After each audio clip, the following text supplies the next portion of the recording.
The ability to quantify changes in the morphology of tissues and organelles is important for understanding gene function as well as the impact of genetic mutations. Our protocols explain how freely available software can be used for non-subjectively assessing the morphology of synapses, muscles, and mitochondria in the nematode C. elegans. Many previous studies have relied upon qualitative methods for comparing morphological changes. However, these can be problematic, as they may not capture subtle phenotypic differences, might over or underestimate changes, and are assessed subjectively. Our quantitative methods provide more robust and less biased means for assessing morphological changes.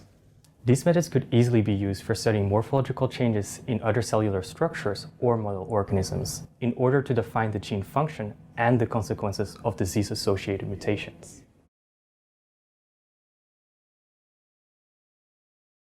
Start by preparing slides for imaging. Place a drop of melted agarose onto a microscope slide and immediately press down the droplet with another microscope slide, gently flattening the agarose. Leave the agarose to dry for 1 minute.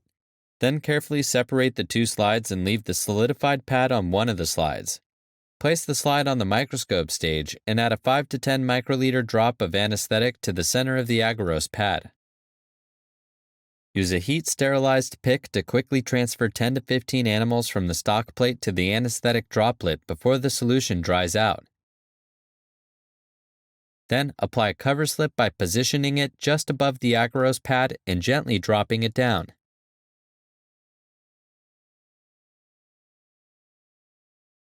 Image the synaptic regions with a line scanning confocal microscope coupled to a 488 and 552 nanometer